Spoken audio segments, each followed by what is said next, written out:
Welcome to my channel, guys. This is Born Free, and today we have something very special for you. I'm interviewing Matt Moylan of Udon Entertainment. He's the guy who was the editor of this Street Fighter World Warrior Encyclopedia, for which I did a video before. And I thought it would be cool to talk to Matt about that encyclopedia. Actually, Matt, if you could introduce yourself, tell us what, I know you got promoted, I think. If you could tell us what you do at Udon, how long you've been there, just fill us in. What have you worked on? Sure. Well, my name's Matt Moylan. I've been at Udon since 2006. I started as just like a copy editor.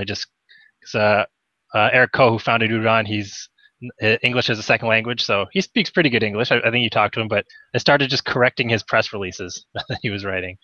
Eventually became a graphic designer, then editor, and now I'm director of publishing. Sounds fancy, which is a title I made up myself. Okay, so I know you have a lot of different things going on over there in regards to franchises, but you obviously, Street Fighter is right at the heart of what you do. Yeah. I mean, it's basically your job. Like, tell me if I'm wrong, but at times it's basically your job to do as much research as you possibly can around Street Fighter. Is that right? Oh yeah, sure. I got the encyclopedia here. This is the original version that I wrote, and here's the new updated hardcover version. Ooh. I know, it's so cool. I don't actually even say. I think I say I wrote and researched them because obviously I didn't make anything up for them. But yeah, it's kind of my job as director of publishing. I'm in charge of all our publishing projects. So besides like running our art book production and making sure things get translated, I also run the Street Fighter comics. So make sure that all the scripts get done on time and stuff gets written, and that we're sticking to Street Fighter lore. I actually just yesterday, Ken Su Chong is working on a new Street Fighter comic, and I don't know how, because he's written so many of these comics, but he forgot that Dan's dad was killed by Sagat, and he had them sort of in a room together without mentioning it. I'm like, can't really not mention that, dude. I don't think they can just hang out and run into each other. So it was Sagat and Dan. They're in a scene together, and it didn't come up. They're like, oh yeah, didn't you murder my dad? So my job kind of make sure stuff like that stays on track and everything. Lately too, I've been kind of also working to more guide the Street Fighter comics. I mean, it's different for every project. Sometimes Ken will come to me with a story, me and Eric, like this is what I want to do, and sometimes I'll come to him and say, Ken, I want you to write, like for example, the Street Fighter 4 comics. That was basically, we wanted the games coming out, we want a Street Fighter 4 comic. Here's the characters you can use. Here's where they have to be at the end. Basically, I want Seth to have some plan, and I want him to be defeated, but not totally defeated at the end. So come up with something. So that kind of thing. And then in other cases, it might even be like, we need a short story for this character. So here's my idea, like run with it. I got a lot of comments about, using the word canon, right? Right. You use the word lore. What do those words mean to you in regards to Street Fighter? Does canon exist? Does lore exist?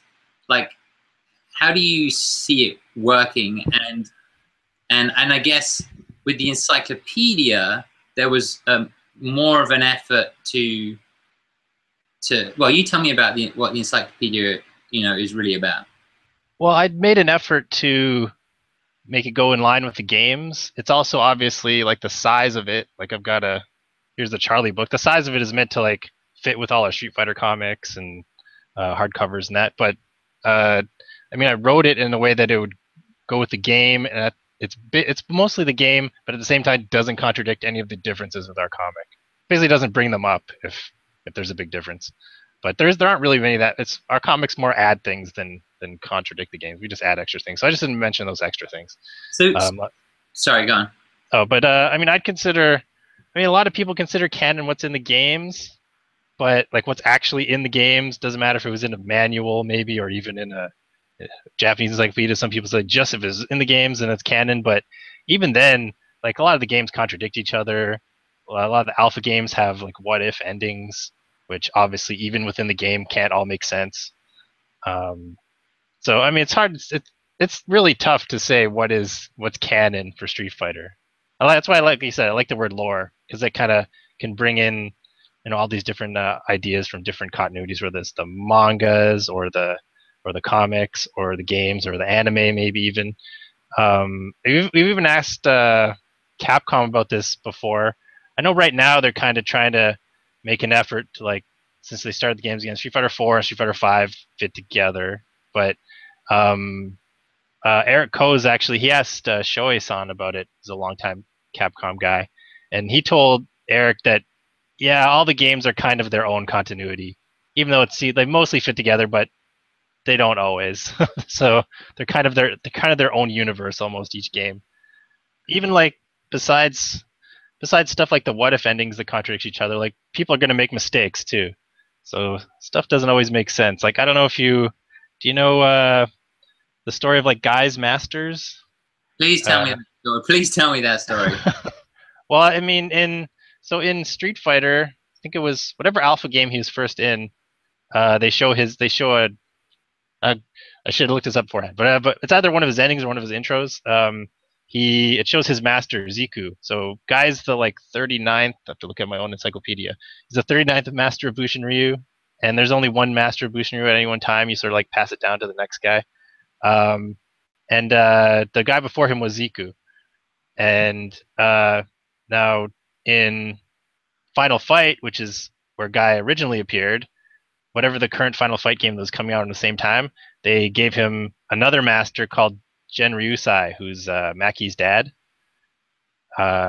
So they said this guy was the previous Bushin Ryu master. So already they've got two games contradicting each other.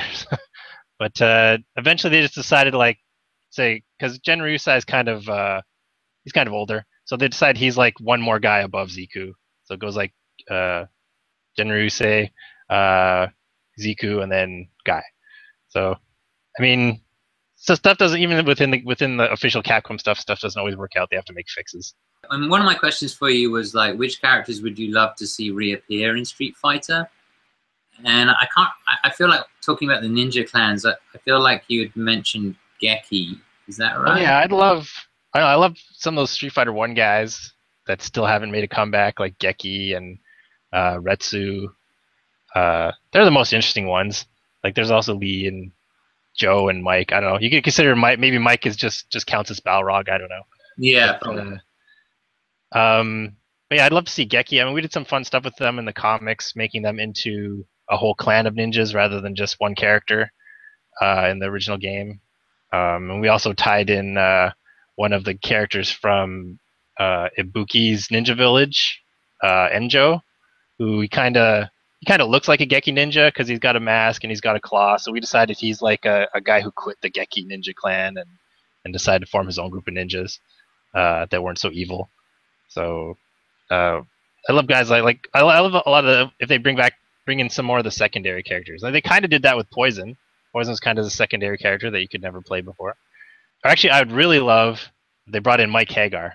I can't believe they haven't yet. It seems so ridiculous because everybody loves Hagar from Final Fight.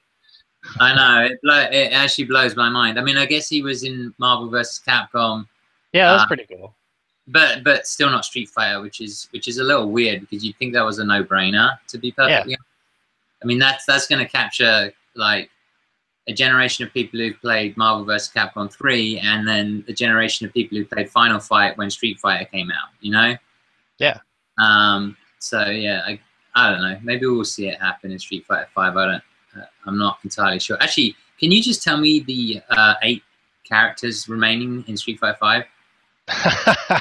5? No, I cannot. I'm actually even worried about saying what the ones that are announced are because I'm mix it up.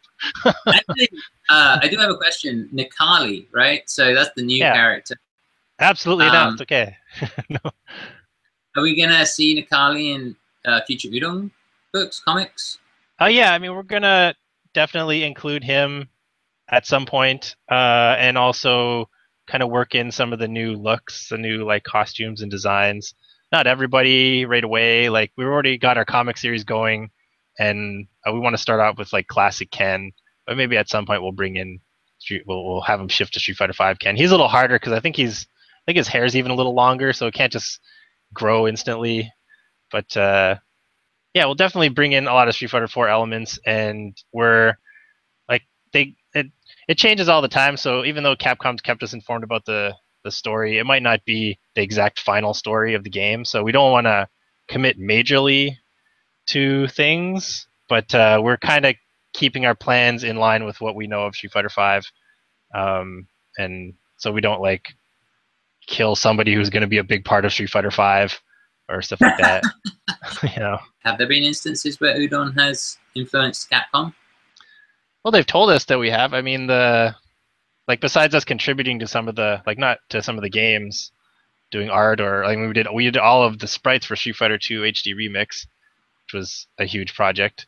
But in terms of story, I mean, Ono-san actually told us that how much he liked our version of Ibuki, and that kind of influenced how he interpreted her in the game. So that was pretty cool. So I hope we see some more of that in Street Fighter V. That'd be really cool. Do you have any hopes for characters that you've created to appear in Street Fighter V? I don't know. There's not a lot of characters that we've made who are martial artists. We tend to make like ancillary characters, like Gibson is Guile's assistant. So she's not really a fighter. She's just kind of a geeky assistant girl. But I don't know. I'd love to see though.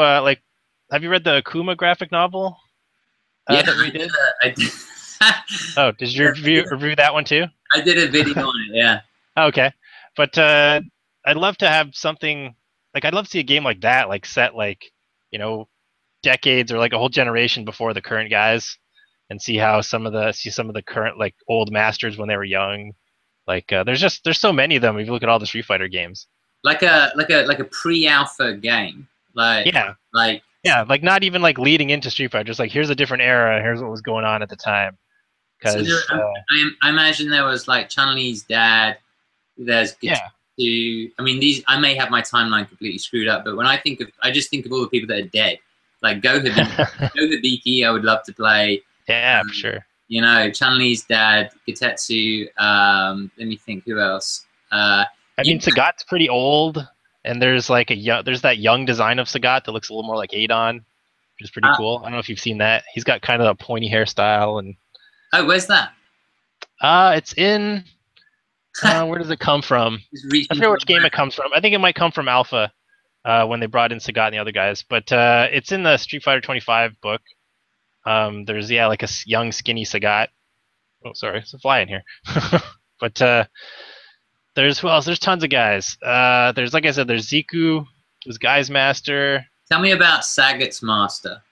Well, I've read some stuff. I still haven't actually talked to Capcom about this. I haven't for sure gotten information about this, about him being a canon character. I think I've read it. I might have read it in some of the translation materials. I have to go back and get that. But supposedly there's a character who was Sagat's master, who was the king of Muay Thai before him. This is one of the books I used for a lot of the stuff. Not this specific one, but this is all about Capcom fighting games. So this is a Japanese book that came out like 15 years ago, and it's super detailed. Like especially this is like a glossary at the back of every character in every game and what their story was in every game. To do the encyclopedia, there's like a trimmed down version of that's just Street Fighter. That was, I think it might have been a Capcom giveaway when they did things like the Capcom Secret Files in Japan that had a lot of information. But so I use that. It's the same information. They just cut out the Street Fighter part. But so supposedly, I don't know. I think his name's something like the Black Cobra. I think. I don't know. There's not a lot of information about him. I kind of get the feeling though that he may be based on there's kind of a. I don't know if Capcom will be even willing to say this, but there's kind of a real life Sagat and Ryu that they're based on. I don't know if it might not even be official, or maybe it's just coincidence. But if you read the story of these two guys, it's very Street Fighter. There's this karate master in the 70s. I think it was the early 70s. You can look it up online. It's not hard to find. But and he came up with this new form of karate. And at that time, the top martial arts in the world was Muay Thai. So he went to Thailand and started challenging all these Muay Thai fighters to rounds like in the streets. So it's kind of like Street Fighter. So he's challenging these Muay Thai guys, and then the top Muay Thai fighter decides like, oh, I heard about this awesome karate guy. I wonder if he's actually any good. I'm gonna send my apprentice to go fight him first. So that's kind of like Adon, right? So I'm gonna send my protege to go fight him, and they fought, and the karate guy wins. And so he's like, oh, let's arrange a fight. So they had planned like a televised fight that was gonna air, but they never fought because the Muay Thai guy was gunned down by gangsters before the fight happened. So they never actually fought. What? That's like that's such a cool story. I know, but where's the honor? Where's the honor? Yeah. Honor doing fighters. Oh man. So you also told me. I mean, obviously we know there's obvious ones like M Bison. Sorry, not M Bison. That's his Japanese name. Balrog, based on Mike Tyson, right? Yeah. I think you told me like Eagle is based on Freddie Mercury, right? His kind of modern design. I'm not sure if originally, but definitely you see it more with the like when he came into Alpha.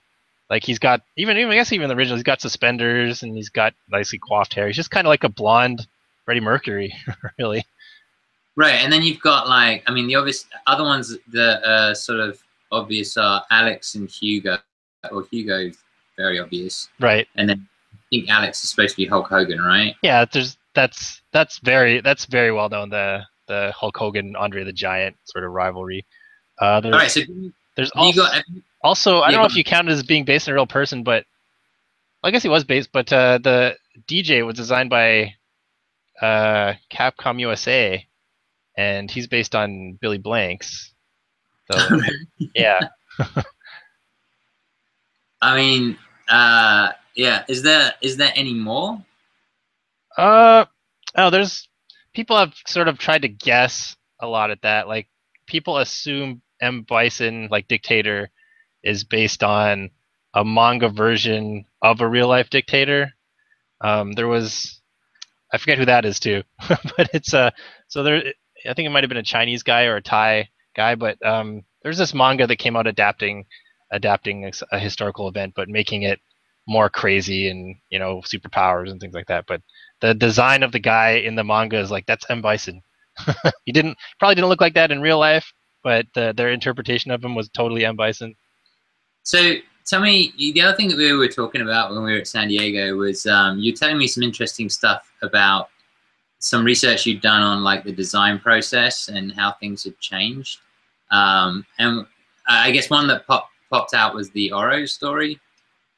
Yeah, that's something we asked Ono-san about. So this is his recollection because he worked on the Street Fighter 3 games a bit, I think, doing music before he did Capcom Fighting Evolution, which is his first fighting game. But we at the time we were planning out the Super Street Fighter comics, which takes sort of our continuity and moves it up to Street Fighter 3 era. So we also brought along all the Street Fighter 2 classic guys like Vega and Cammy and Guile and stuff. So because you don't really know what they're doing in the Street Fighter 3 era. So one of the ideas we had was to have Guile have lost an arm at some point, like in the military or in a fight. So now he has to do his sonic boom with just one arm, because Charlie can do it with one arm, but Guile always uses two. So he's had to learn to do it with one arm. So that was just an idea that we had, and Ono-san kind of like shot it down. He's like, I don't think that's gonna fly, because it's kind of, I guess it's very taboo to have some Japanese cultural thing. It's very taboo to have a crippled person fighting. So that's what he told us, and he told us that's kind of the reason why Oro has an arm tied behind his back when the original idea was to have him only have one arm, because they just didn't think it would fly. So I'm not sure if it was how early in the design process that happened, but I mean, if you look at his design, you can kind of imagine like, yeah, I guess it looks like he just has one arm. But yeah, it's kind of interesting to find out those details. Actually, one of the Capcom guys, I made sure to look this up before I even talked about it, because like, is this a confidential thing? Like, no, I found it online. It's hard to find, but do you know why 12 is named 12? That's kind of neat. I have no idea. Tell me. So there's an episode of Ultra 7, which is one of the Ultraman shows in Japan. I think it's from another 70s show. And in one of the episodes, there are these aliens that come to Earth, and they've like destroyed their own planet with nuclear weapons, and they've come. So I think it's something like they've come to conquer Earth now. So because their planet isn't livable anymore. So they're basically the bad guys, and they kind of look something like 12. But but that episode is actually banned in Japan because it puts a basically because it puts a negative spin on nuclear nuclear bomb survivors, because they've destroyed their planet with nuclear weapons. These are the survivors, but they're bad guys. So that was kind of like a touchy subject in Japan. I mean, you think in the 70s is only like 30 years after Hiroshima. Um, so that episode is banned in Japan, and that is episode number 12 of that show. Ah, so 12. Wow, that's cool. That's a nice bit of knowledge. Like a news reporter here. I've got, like, just so I don't forget anything. Well, I've got actually next to my pile of books, I have handwritten notes about Street Fighter V right over here. Okay, just read those out. Yeah, I mean, on that note, like, how closely are you working with Capcom in regards to future storylines and Street Fighter V, and how much? Like I said, they're keeping us informed, but telling us like things could change still. Like any game, things could change the last minute, but they're pretty tight on security too on this one. They're not just like, here's everything, here's every character design, here's everything that's going to happen. Like, here's the important stuff. Keep this in mind. I'm like, okay, cool. We'll stay on top of that. We are working with them on some cool projects to promote the comics with the game though. So I think hopefully we'll have some more news about that soon. But I think Capcom's doing some really cool stuff to help us promote the comics. Well, I mean, talking of that, this is the first one, right? The Yeah. first Street Fighter V comic. And by the way, I got my fellow Englishman Birdie drawn on the back Cool. by Longvo. And hey, Longvo, if you're out there, I asked for Birdie Street Fighter V. Oh. But he was cool anyway, so I'm pretty happy about that. Let's see. Chamba did one for me. He did a regular Charlie for me. Yeah, because Chamba was the artist for that book, right? He drew like the wraparound story. Actually, there's 5 artists that drew the story. I think 5, and it's actually intentionally written that way so that we could kind of get it done faster. We've done that a few times. Kind of planned a story a way that we could use multiple artists in it, and it would make sense. So it's a collection of, there's like a wraparound story by Chamba, and then a collection of sort of flashbacks about Charlie's life by different artists. So, with that book, did you work closely with Capcom on that in regards to, like, this is the first Street Fighter V book? Yeah, I mean, they gave us all the designs for Charlie before he came out. Actually, they changed ever so slightly, like his blue and skin pattern, like which parts are blue and which parts are old, like original Charlie. That sort of pattern changed a bit by the time we actually finished the game, so we had to make some adjustments to his design at the end. But they definitely gave us an outline of what Charlie's like in the game, so we wanted to make sure it'll make more sense, I think, when you read the game. But we kind of wanted to, I don't want to spoil too much, but we kind of wanted to set something up of why something made sense in the game. Right, and I know Event Hubs already took a close look at this and gave huge spoilers for people who haven't read the comic book. I mean, we also had to incorporate the Udon version of Charlie into this history too, because in the Udon version we made him be transformed by Shadaloo into Agent Shadow, which is something from the Marvel Capcom games. It's not a part of the regular Street Fighter continuity. So we kind of had to work that into his history. I know it kind of works good with because he looks like a dual-natured guy now that he's got the like split face and stuff. So it's kind of worked out from our end that we already had like a version of Charlie that was like totally dark and totally evil at one point. So that was kind of cool. Actually, also Longvo, who did your sketch, I don't know if you know, like the section of the story that he did was when Charlie gets killed in the Udon comics, like when he fights Chun Li and when he gets killed by Bison. And actually, Long drew the fight with Bison the first time around about 10 years ago.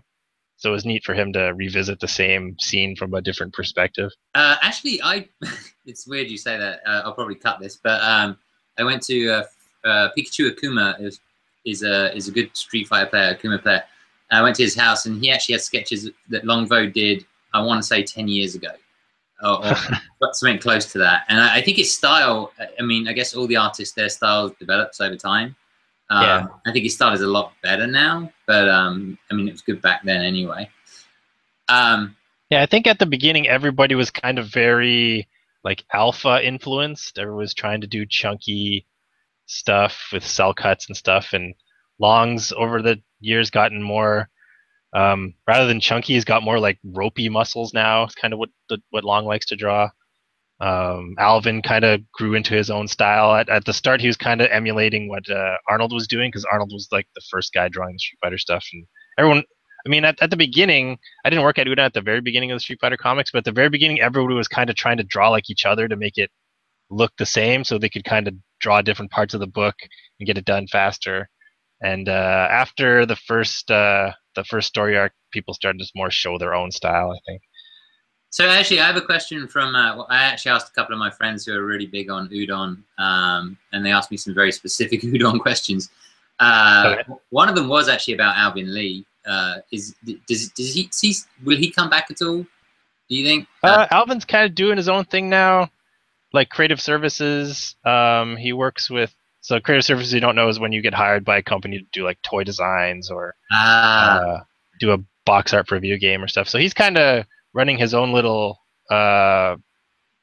studio of. I mean, I think mostly just himself, but I think he has a few guys that work with him too, of doing creative services. But once in a while, we come back and get him to do a cover. Last thing we got him to do, I think, was the Marvel vs. Capcom Official Complete Works cover. He also just did a piece in. Let's see. There we go. He gave us a piece for the Capcom Fighting Tribute art book this year. So that was cool. Let's go get an Alvin piece in there too. This is the regular Bengus cover, if you haven't seen it yet, compared to the San Diego exclusive version. Yeah, that's pretty cool, actually. Is that one out right now? It's going to be out second week of September. All right, give me another good view of that. Sure. Woo, coming second week of September. That's cool. Wraparound cover. And if anybody got the San Diego exclusive version, you're like, oh, that art's so much cooler. It's actually also inside the book. So the cover art for this version is inside all versions of the book. So you're not going to be missing out on that artwork. I got that book because, obviously there was an opportunity to get a signature from Akiman. I want to ask you about Udon in general. So I guess I'm sure you guys probably have like an idea of what your mission is. Yeah, well, I mean, we want to tell our own stories, but our main goal is to always keep the characters like true to the game versions. So this is what game version Sakura would do in this situation, or game version Dhalsim or whatever. So we don't want to stray from the original characters, what their attitudes are, but we still trying to come up with our own stories and our own events. At the same time, we want to maybe like tell some of those stories that you don't get to see in the game, like we got to tell in the Chun-Li Legends series. We got to see the fight between Go and Sagat, at least our interpretation of it, and see Go get killed. Or when we did the Akuma book, we got to sort of really expand on Akuma's background with his brother Goken and with their master Gotetsu, because it's another thing you just sort of hear mentioned, that they're brothers who've been fighting for a long time and they were trained by the same guy, and that's really it. That's kind of mostly what you knew. So that's really fun. Actually, the kind of had a tough time with the character designs on that book because Goken just seems so much older than Akuma. If you think about it, I mean, he looks like a buff old man, and Akuma, is just seems like a normal age guy. So he seems so much older, and we wanted to have them be like brothers. Like if they're like 20 years age difference, then they're not really going to be they're not gonna have grown up together. I don't think, you know, they'd be too far apart. So we kind of decided that in our version, Goken just has white hair. He's like always had white hair since he was young. So he looks a lot older than he is.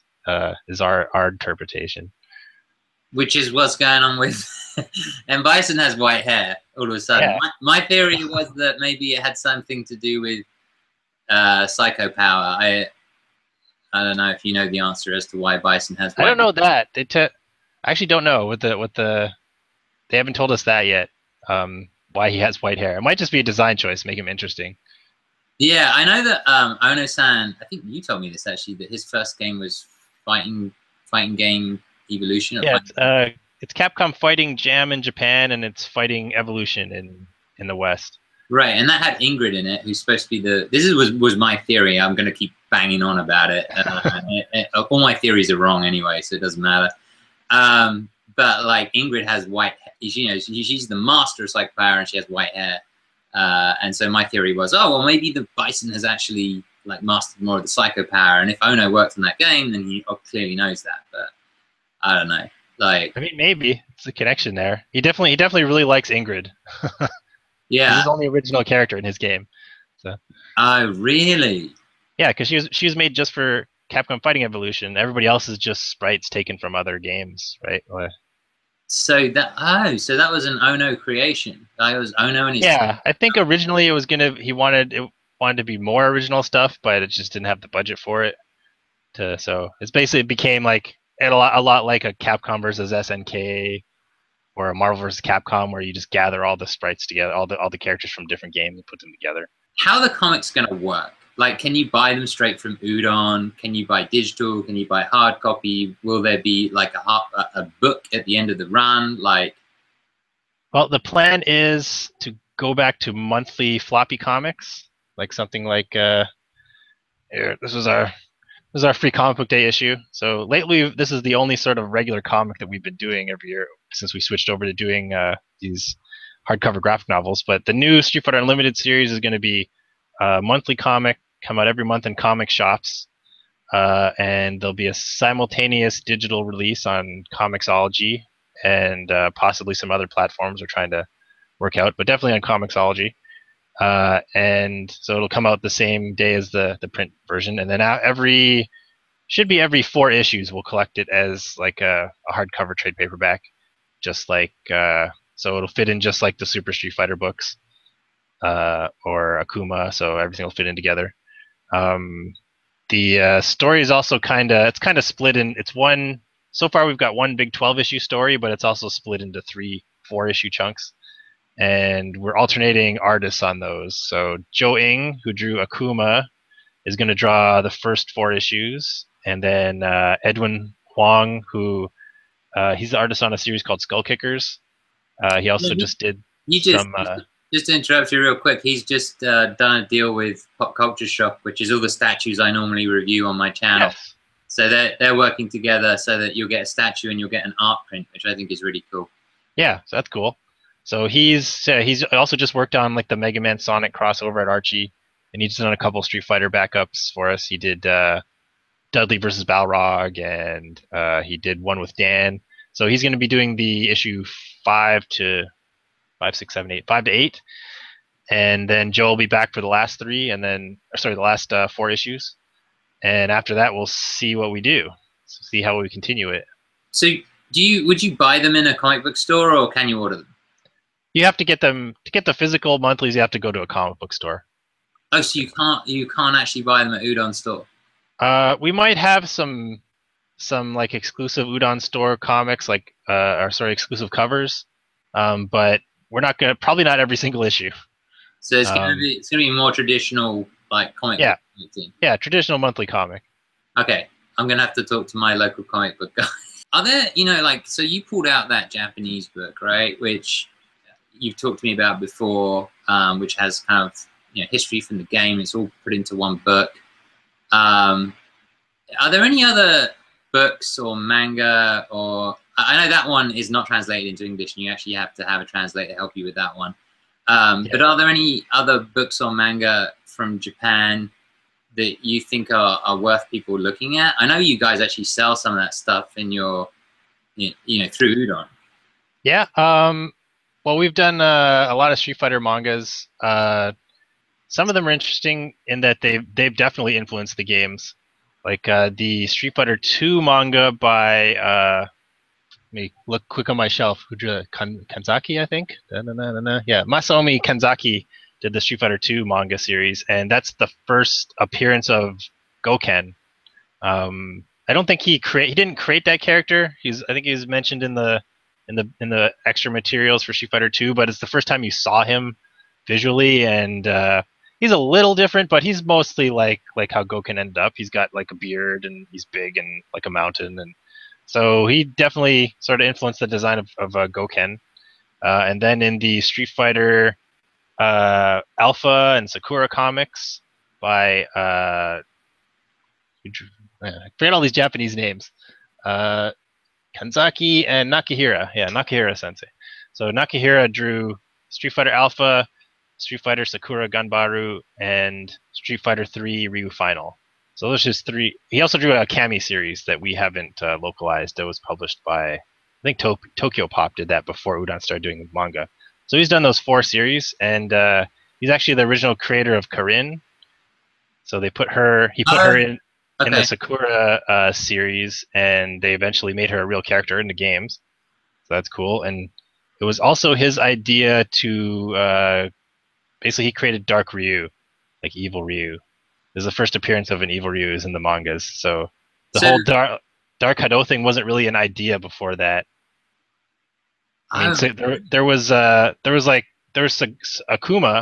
but it wasn't really an idea that it would like take over somebody. It was just like that's like Akuma's powers. So they eventually made it that's it's something that can take over you. It can even take over Ryu. So it was Nakahira who first created that idea of Dark Ryu, which was neat.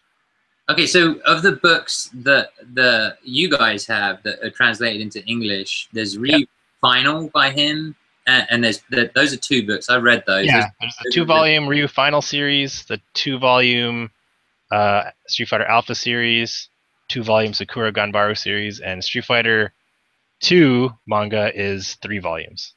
Confusing. But we're actually, some of them are kind of hard to find right now, so we're actually planning to do bind-ups. So they see the whole Alpha series in one book, the whole Sakura series in one book. So that's something we'll plan for early next year. How about, given that I'm English, how about the Kami series that you just mentioned? Well, we might go back and look at that. It's been translated in English, just not by us. But it was like 15 years ago, something like that. It was translated. So we might go back because it's the same artist that drew a bunch of the other mangas we've licensed. So we just have to talk to him about the rights, I guess, to sort of add it to our pile. There's also another series we have, Street Fighter Gaiden by Mami Ito, which is like it was created when Street Fighter 2 Revival came out, I believe, and it's a bunch of like short stories about various Street Fighter characters. So rather than one big ongoing story, there's like one chapter about Ryu and one chapter about T-Hawk, one chapter about Fei Long, and there's even a chapter about Elisa, Ken's girlfriend and then wife. So. And actually, no spoilers, but that sounds interesting. Did she fight? She doesn't fight. No, it's kind of a her and Chun-Li girls story. Okay, gotcha. There's another book I used for a lot in the encyclopedia, which was this one. This is the Japanese Street Fighter Eternal Challenge, which Udon has translated into English, but it's been out of print for quite a while now. So we might think about bringing that back. I mean, all the artwork in it is all duplicated in SF25. The interesting stuff is like about the characters. There's like move lists and some background information. Let's see. Oh, I never really looked closely at this version that much because we have the English one, but it's like character profiles and all their signature moves. This came out like long before Street Fighter 4 came out. But actually, a lot of the encyclopedia, basically the sections that are like their fighting style, a lot of that is kind of sections of that are taken like straight from the Eternal Challenge. just like as a sort of a starting point for what they're, because there's each of the characters in Eternal Challenge has a section on their profile, like what's their fighting style like. So I took a lot of that from that and then added to it with additional information and things like that. So that's that's a really cool list of like books that I think people who are interested in the world of Street Fighter can go look at. That one particular author you were talking about, I'm sorry, I've forgotten his name because it's Japanese and it doesn't roll off the tongue. But it seems like there was one guy who was incredibly influential. So Ryu Final and the Alpha seem like books. Full name. It's Masahiro Nakahira. Masahiko Nakahira. Masahiro. What's his name? Ooh, right there. Perfect. I have those. I actually really enjoyed that. Actually, this series also influenced us with the comics, because this series is mostly like Akuma and Ryu. So when we did the Akuma book, so in Ryu Final, it shows at one point Akuma, like adult Akuma, fighting a bear, and he kills the bear. So in the Akuma graphic novel, we had like 10-year-old Akuma fight a bear and lose. So it's kind of our nod to the manga. That was actually one of my favorite scenes. I have that as my avatar. That young Akuma fighting this huge bear. So actually, the question I did want to ask earlier was, how many characters is too many characters? Do you think about that when you're writing the stories? Well, it's a juggling act for sure. Ken Suchong is really good at managing all these different characters. And actually, Street Fighter Unlimited, he's already up to like the actual script. He's working on issue 7, 8, 9 right now, and some of those issues feature like everybody, like more characters than we've had like in a story before. So although it starts off very small, like it's actually very Ryu focused at the beginning, and then you see the some of the other guys come in, like the world saving, tracking down evil organizations type guys. So you can kind of guess who's going to come into that. But it works out really good that the two stories come together really well. And yeah, we're gonna have a lot of characters show up in this series for sure. But sorry, go on. Well, it's kind of always been the goal of the main series to focus on that stuff, like the tons of characters and tournaments and end of the world stuff, and then we use the side series if we want to focus on just a few characters. I actually really love the Ibuki series in that you can kind of pick it up and not even know it was Street Fighter and just think it was some original property about a ninja schoolgirl, and it works really nicely. You still get an like it feels like a complete property, I think, with her and being friends with Makoto and Elena. It works really well. So you had the Super Street Fighter books, yes, and then they just kind of stopped. The story definitely continues. I mean, we've written it in a way that you can kind of just jump on and maybe you can just read there's a couple recap pages, but nothing. You don't need to know a lot of stuff that happened in the previous comics. You can kind of jump on and just keep reading, but it definitely picks up a lot of the stuff with like the Secret Society. And what's going on in those comics. The way Ryu ends up at the end of Super Street Fighter is kind of important to how Street Fighter Unlimited starts. So it's all one continuity, and they happen next. I mean, our comic order is not necessarily the game story order. So we tend to like I know we said like we've moved stuff up to the Street Fighter 3 era, but at the same time we're like bringing in characters from Street Fighter 4 still, and we're going to be bringing in characters from Street Fighter 5. So it's kind of, I don't know, it's hard to say. But Street Fighter Unlimited definitely continues like right after Super Street Fighter. It'll totally continue. We changed formats because Capcom was really hoping to have more comics on the shelf when the game comes out, and we thought about it too, and like, yeah, it's actually a really good idea. Do you have other projects in the works that you can talk about, or? I can give you some hints. Hints are good. I love hints. I like to speculate. Well, we've got 2 projects in the works that are like side story type projects, and one is very much in the vein of like the Legend series with the girls. Omar Dogan's going to draw it, so it definitely has to be girl focused. So there's one, we've got a side series very much in that vein, and then we've got another one that's kind of a spiritual successor to the Akuma graphic novel. Really? So, sort of 2 ends of the spectrum there.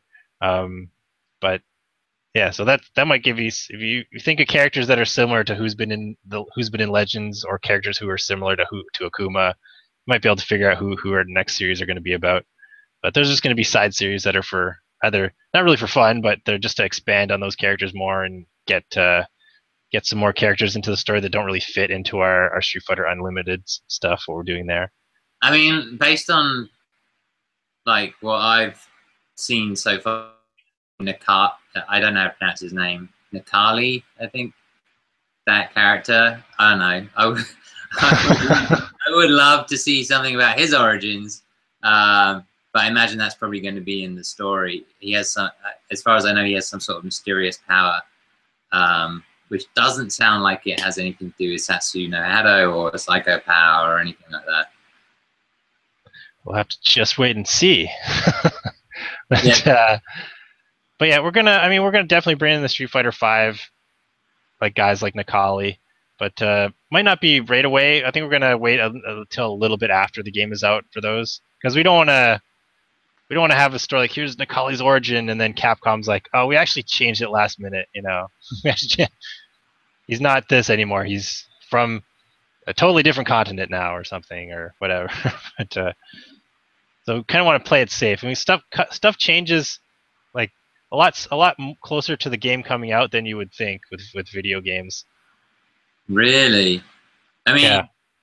That's really interesting because of the leaked lists, and then like every time there's always a character that suddenly appears that's not on any of the leaked lists, and it makes me wonder whether they just changed Nakali's name, or if the leaked lists are bullshit, or if they're like 75% true, or if they have like, okay, we're going to start with a roster of 16, but we're currently creating, I don't know, 30 playable characters, for which we'll use some later on. Yeah, I mean, like, even Street Fighter 4, I'm pretty sure this is public knowledge, but Thunder, T-Hawk and DJ, they were like the only Street Fighter 2 guys that weren't in the first retail release, I think, of Street Fighter 4, and they were supposed to be, but they just ran out of time and didn't get those characters developed. But they were fully voice recorded, and they gave us all their script for reference for when we were working on comics. So I mean, they eventually made it in, of course, with like tons of other characters. But I mean, stuff like that can change last minute. So it is, yeah. So that's really interesting, because that means that like you can guess the last four, and not the last four. The way I'm looking at it is there's eight characters left. 3 of them are new characters. 5 of them are returning characters, right? And I probably should do a video on this, but I think like Alex is like, you don't have to say anything, by the way. But like, my theory is Alex is one. You can look for tells on me. Huh? You can look for tells. My eyebrow goes up when you mention somebody. Yeah, maybe. I don't know. Well, you said anything changed at the last minute, so I don't know. My actual theory, even though I would love to see Oro, and I did a whole video about it, and I think at least, even if he's not in the game, at least the response showed how many people want him in the game, which I thought was really interesting. And my idea, I thought they should do this in Street Fighter 4. Maybe they'll do it for this game sometime, but I wanted to they should have like a doll character, like a Julie Junie character, and every alternate costume is a different doll. Awesome. Right, I gotcha. Right, yeah. And maybe they each have like one unique move that they can do, or something like that, or they're technically the same, like with the hitboxes, but they just visually happen different, or I don't know. But that would have been really cool. Yeah, don't talk to me about hitboxes. I've been playing a lot of Elena's online recently, and I don't know if you know, but she has. I don't know where they keep her hitbox. I think it's like in a vault at Capcom somewhere. It's kind of stupid. Hitboxes were the bane of Longbow's, like a whole year for him, because he was the art director on. Was it art director? He had a title like art director, but he was basically in charge of the quality of all the sprites for Street Fighter HD Remix.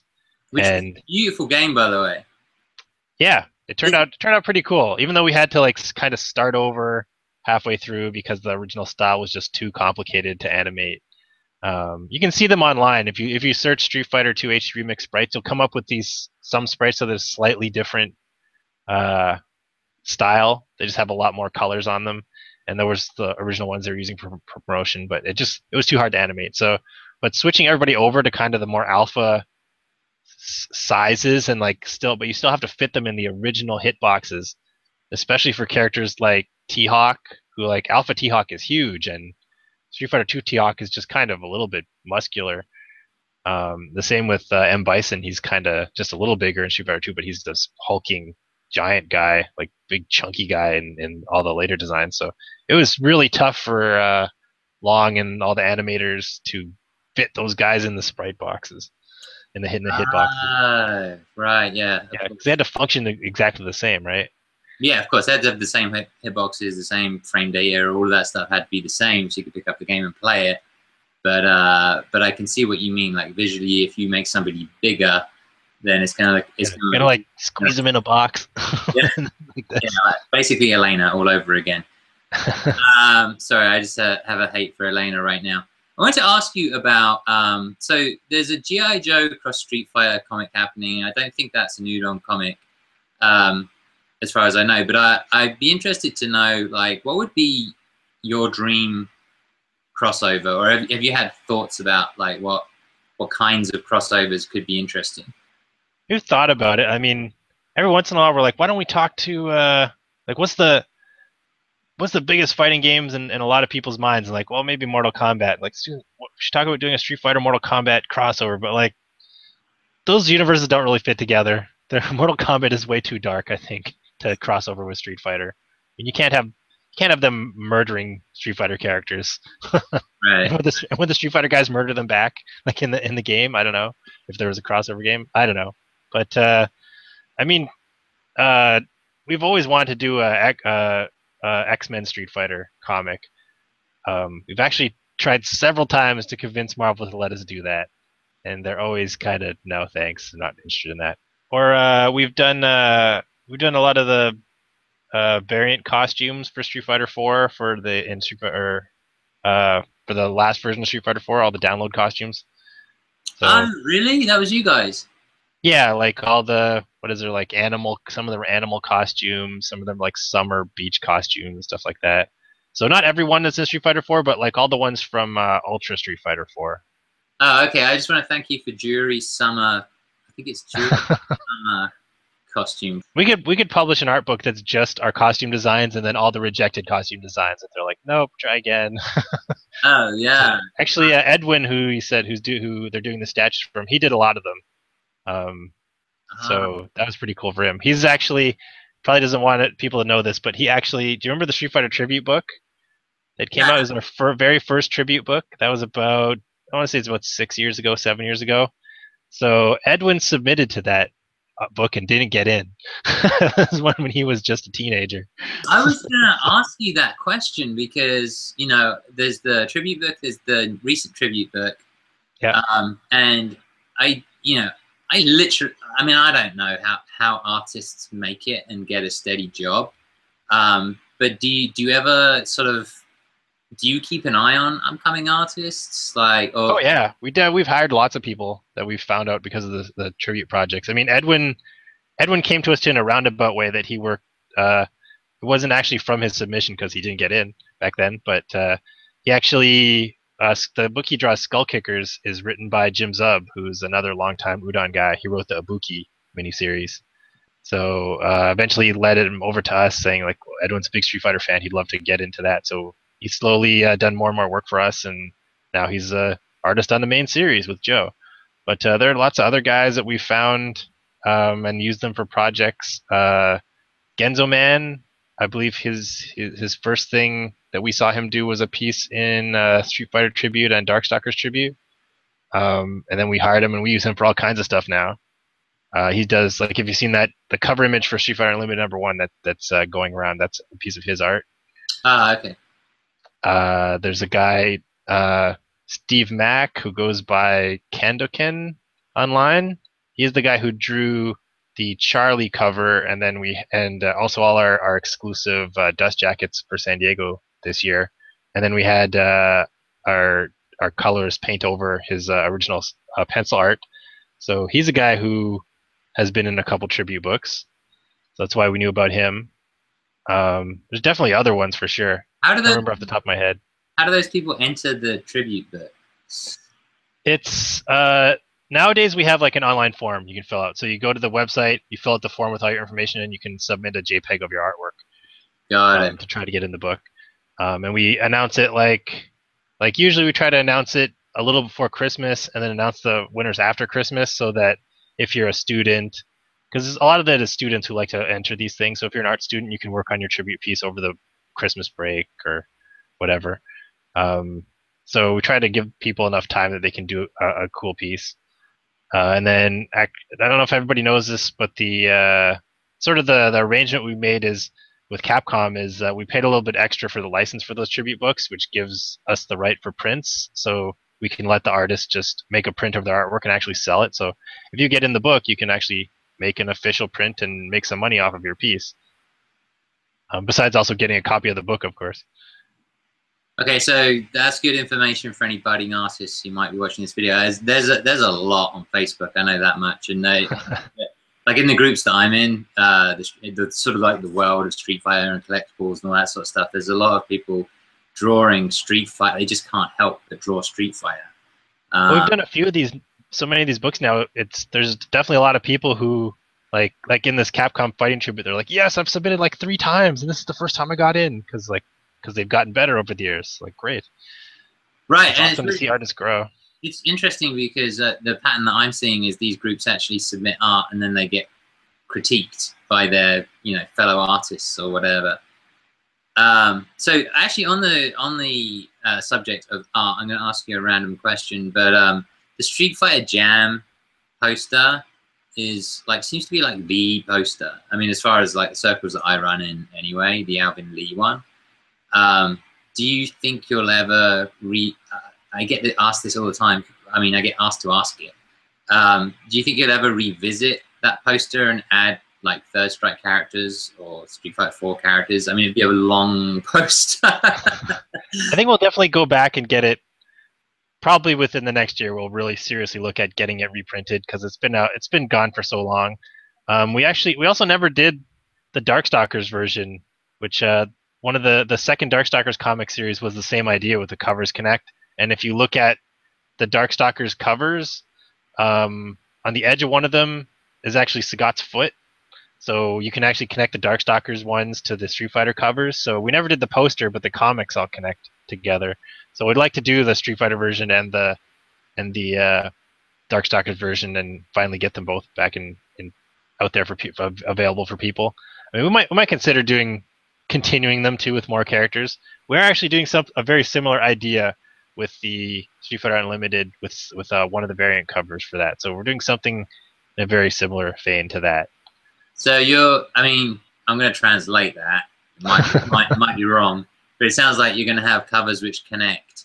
So potentially what we're talking about is something which goes all the way around your room. Like all the way around with like 300 million characters from the Street Fighter universe and Capcom universe. That's actually really interesting. Actually, if you're going to republish it, please give me the heads up because everybody is like, I can't get that poster. Yeah, I think it's like $100 or more when you see it on eBay. I bet anything that's like limited, sold out, and an original that people want is it's going to cost that much. The statues are the same. For a lot of people who watch my videos, the statues are very, very limited because of what it takes to actually make them. Okay, so I think I have one more question for you, and then I'll let you go. What do you think the chances of ever putting together sort of like a history of Street Fighter book, which sort of includes like, I don't know, like all the merchandise and everything, like the figures and the statues and the comics and the, just everything? Well, it's not impossible. I mean, you have to know somebody with a really good collection, and we do. Actually, one of the guys who used to work for Udon as a graphic designer, Clarence Lim, he runs StreetFighterDevotion.com, and he actually is in the Guinness Book of Records for the world's greatest Street Fighter collection. most Street Fighter items. So he's got pretty much everything. I think he's got some Japanese stuff, but he's got every single ever English released item, like toys and comics and books and every version of every game. So I mean, he'd definitely be the guy to go to to start off a collection of photos of merch. So I mean, I think it's something that people might be interested in.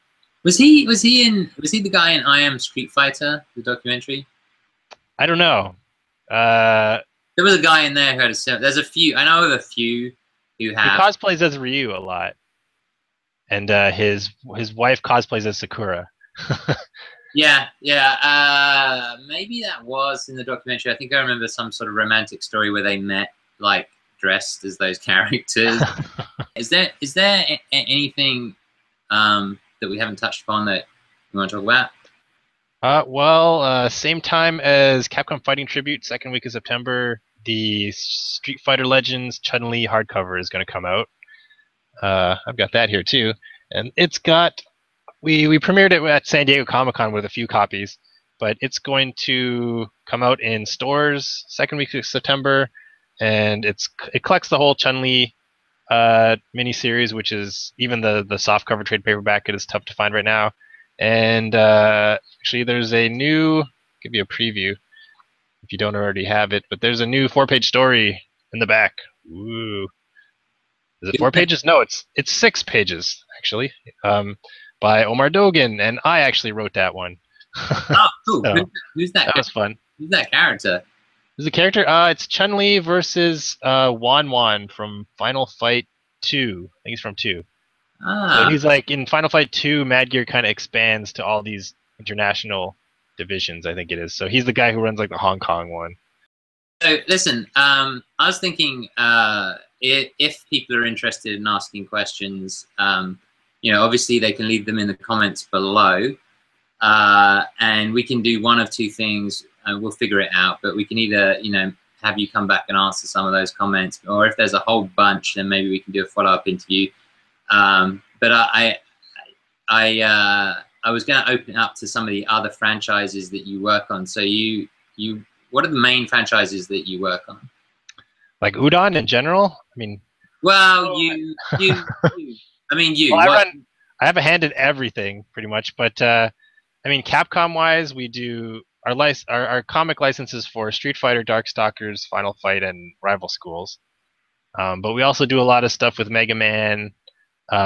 We do just read off my shelf. We've got a Devil May Cry art book. We've done a couple of those. We've done a couple Resident Evils. But in terms of comics, it's just those 4: the Street Fighter, Darkstalkers, Rival Schools, Final Fight. I'd actually like to expand that, so maybe we'll look at that in the future, because there's a lot of great, like the Capcom Fighting Tribute book got a great response, so we'd love to tackle some of those properties someday, like maybe Power Stone, or maybe Captain Commando, or some of the really weird ones like Battle Circuit or something like that. So I don't know, maybe people can say what you'd like to see a Capcom fighting game comic of too. I'd love to hear that too. So that again, a Capcom fighting game? What Capcom fighting game would people like to see as a comic? I'm totally happy to come back and do another interview or answer questions or whatever. Yeah, I mean, I'm sure people will have questions. So my suggestion is for those people, leave the questions in the comments, and then we'll have a list and we can just go through them. Because it's basically your job. Or has been for the last 10 years, to research the hell out of this stuff, including what you call the lore, and then also some of the stories that you've written to sort of bring some of that lore to life. I want to thank you for your time. I can see my cat in the corner there.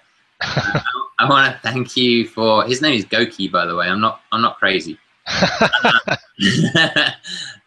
But I really do. I want to thank you for your time so much. And no problem.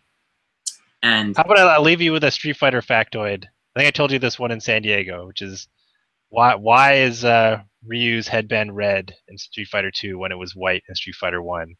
And I can tell you what it is. According to Akimon, the reason is they forgot. They forgot it was white. So it's kind of an interesting random fact for Street Fighter. That and then that must have led to like creating the story as to why it was red. Oh yeah, then they came up with I think in Street Fighter Alpha they actually gave it a story. So he gives his headband to Sakura, I think it is, and Ken gives him his hairband, something like that. I have to look it up again. Yeah, the Yeah, only because then Ken had the red hair tie.